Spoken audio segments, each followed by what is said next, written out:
कितनी जगह रेस्टोरेंट के ऊपर लिखा हुआ होता है शुद्ध शाकाहारी रेस्टोरेंट। क्या आप जाके अंदर शेफ का नाम पूछते हो, किसने पकाया उसका नाम पूछते हो, मालिक का नाम पूछते हो, नहीं पूछते हो? इसलिए तो लोग संविधान पढ़ते नहीं। अच्छा, हमको सिखा दिया है। अभी रिजवान साहब ने जो कहा तो मैं बताना चाहूंगा कि संविधान में तो ये है ना कि फ्रीडम ऑफ चॉइस, मेरा चॉइस है, मुझे कहां खाना मुझे नहीं खाना। अब इतने सारे नॉन मुस्लिम लोग हाईएस्ट एक्सपोर्टर है मीट के, आपको पता है नहीं अमीश भाई? हाईएस्ट एक्सपोर्ट जो मीट का करता है वो नॉन मुस्लिम है भारत देश का, मगर फिर भी गोवा के अंदर तो गाय इज यम्मी और यूपी के अंदर गाय इज मम्मी। मगर ये एक बड़ा जो षड्यंत्र का चक्कर जो चल रहा है ना बीजेपी की तरफ से जो आ रहा है कि इनको हिंदू राष्ट्र बनाना, तो उसमें मुसलमानों को किसी भी तरह से तकलीफ पहुंचाना, मुसलमानों को व्यवसाय के अंदर तकलीफ पहुंचाना, ये उसका सीधा साधा उदाहरण है कि किसी भी तरह मुसलमानों के प्रति क्या जरूरत है बताइए मुझे। आप बोल रहे हो कि अभी क्या वहां पे आधार कार्ड भी लगाना पड़ेगा? नहीं, ये तो आप बोल रहे हो तकलीफ पहुंच सकती है, पहुंचने वाली है, उसके पहले रोकना चाहिए। अरे तो किसी को तकलीफ पहुंच रही है अमीश भाई, लोगों ने वहां से अपने रेस्टोरेंटों से लोगों को निकाल दिया, अब उनको कौन जवाब देगा, कौन रोजगार देगा?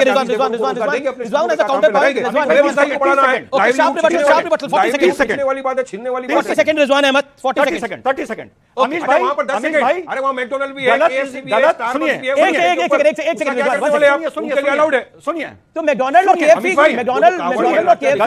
बता रहे हैं ना कि हम माल क्या बेच रहे हैं।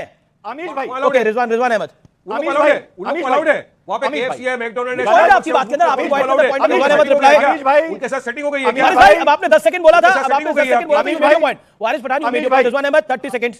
अमीश भाई जी, मैटर ऑफ चॉइस वहां पर आती है जब मुसलमान आदमी कहे मुझे बिल्डिंग में मकान खरीदना है और क्योंकि वो मुसलमान है उसे मकान ना बेचा जाए। जहां मैटर ऑफ चॉइस है, कांवड़िया के पास मैटर ऑफ चॉइस है कि वो दुकान हिंदू की है, ये दुकान मुसलमान की है, वो जांचा जाए। और अभी अगर वारिस भाई ने KFC का नाम लिया तो वारिस भाई ये आप ही लोग हो जो KFC को मजहब के साथ जोड़ के कहते हो KFC का बॉयकॉट करो। आप कहते हो KFC और पेप्सी का बॉयकॉट करो। क्या पेप्सी और KFC का कोई मजहब होता है? क्यों कहते हो बताओ। सुनिए, आप नहीं समझ सके इत्मीनान उस रूट पे रिजवान साहब उस रूट के ऊपर अरे काहे नहीं समझ सकेंगे, मेरी बात का जवाब ही नहीं है तुम्हारे पास। उनके लिए क्यों नहीं? क्या वहां पे काम नहीं करता, जॉब नहीं करता है कोई आदमी? उसका भी जॉब नहीं, वहां कुछ नहीं। पेप्सी का मजहब हो गया, पेप्सी का मजहब हो गया, रेस्टोरेंट है, KFC के मुर्गे का मजहब हो गया। वाह वाह वाह, क्या बात है, क्या बात है। ठीक है, रिजवान, रिजवान के लिए नहीं कानून लगता, 30 सेकंड ये सिर्फ मुसलमानों के लिए करना है, बाकी किसी के लिए नहीं है ये। ठीक है, मैं शैलामणि त्रिपाठी के पास चलता हूं। नहीं सीधा पॉइंट यह है कि जो फैसले के खिलाफ हैं उनका कहना है कि यह धार्मिक आधार पर एक बंटवारे की चाल है। भारतीय जनता पार्टी उत्तर प्रदेश में फंसी हुई थी, उस भंवर से निकलने के लिए पूरा खेल खेला गया है। अमीश भाई, मैं तो सीधी बात कहता हूं कि आखिर नाम छुपाने की कोशिश क्यों की जाती है?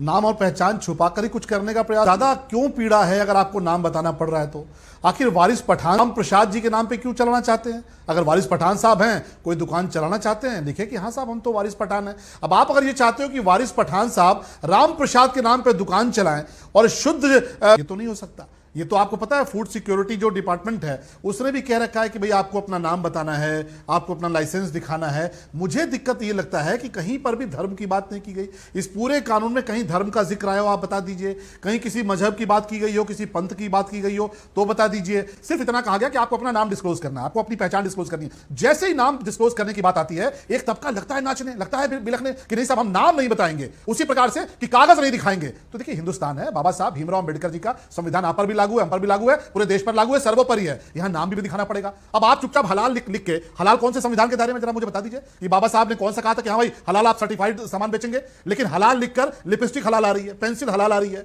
बिस्किट हलाल आ रहे हैं। तो अमीश देवगन क्यों खाएं? कलमा पढ़ा हुआ क्यों खाएं अमीश देवगन? या शलभ मणि क्यों खाएं? कलमा पढ़ा हुआ बिस्किट जिस पे हलाल लिखा हुआ है, तो वो आपके लिए संवैधानिक हो जाता है। लेकिन अगर कानून की दृष्टि से, सुरक्षा की दृष्टि से हमारे पवित्र कांवड़िए निकलते हैं, पवित्र पूजा है, उनको कम से कम पता तो चले कि मां वैष्णव भोजनालय चला रहे हैं, तो वो कौन है? कोई वकार यूनुस चला रहे हैं, कोई राम प्रताप जी चला रहे हैं, बहुत सारे नाम है। हिंदू होटल कौन चला रहा है?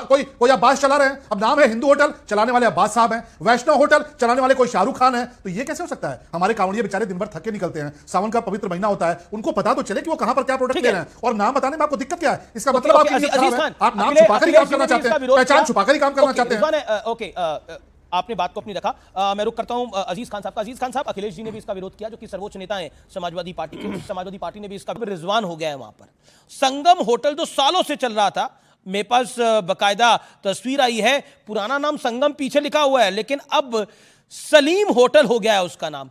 क्या बोला तूने? और ऐसे ही मेरे पास कई और नाम है जिसके अंदर नाम पहले कुछ और था, यानी पहले लकी था, अब रिजवान हो गया, पहले संगम था, अब उस होटल का नाम बदलकर सलीम हो चुका है। तो क्या आपको लगता है कि सलीम सलीम ही लिखे? रिजवान रिजवान ही लिखे, संगम क्यों लिखे? देखिए अमीश भाई, अबे जल्दी बोल, कल सुबह पनवेल निकलना है। रिजवान रिजवान लिखे, अजीज अजीज लिखे, अमीस अमीस लिखे, जी। कोई बुराई नहीं है। मैं कह रहा हूं कि जो कांवड़ यात्री हैं उनकी जो पवित्रता है वो बरकरार रहे, हम उसका सम्मान करते हैं, नो डाउट, इसमें कोई दो राय नहीं है। लेकिन जो बीजेपी सरकार आज कहीं ना कहीं उत्तर प्रदेश में है, उसका जो धार्मिक उन्माद पैदा करने का एक कुंठित प्रयास, बाइफरकेशन, उस पर सवालिया निशान है। सवाल क्या है ये बहुत अहम है, इसको जानने की